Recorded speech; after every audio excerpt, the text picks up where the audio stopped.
Emma, my love, my light, my financially fragile friend. To what do I owe this emergency FaceTime? Girl, I just got laid off. What? Nah, hold on. Let me sit up for this. They fired you? But you were their star employee. Their golden goose. The only one who knew how to fix the printer. I know. And now I have no savings because I was out here living like my paycheck was infinity money. No savings? Emma, please tell me you at least have emergency money. Like something? Does my Uber Eats refund from last week count? Emma, my soul is leaving my body. You were supposed to be the responsible one. Now look at us, two financial disasters, but only one of us planned for the struggle. Wait, you planned for the struggle? Of course. I stay broke, but strategically broke. This is what I train for. Okay, what do I do?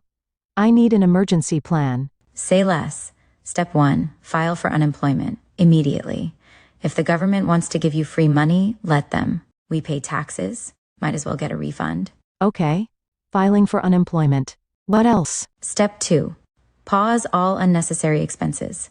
That means no Uber Eats, no Sephora hauls, and this one will hurt. No iced coffees. You're telling me I have to make coffee? At home? Like a peasant? Tough times call for desperate measures, Em. What about making money? Step 3, side hustle mode activated. Sell old clothes, do DoorDash, babysit, teach people how to fold fitted sheets, whatever it takes. Money is money. That's actually solid advice. Are you feeling okay? Yeah, but don't get used to it. Step 4, network like your rent depends on it, because it does. Call every old boss, CEO worker, and that one recruiter who keeps spamming you on LinkedIn. Okay, I can do this. And the final step, don't panic. You are not broke, you are in a financial plot twist. And like every great main character, you will rise. Damn, that was beautiful. I know. Now go get your life together before I start charging for these calls.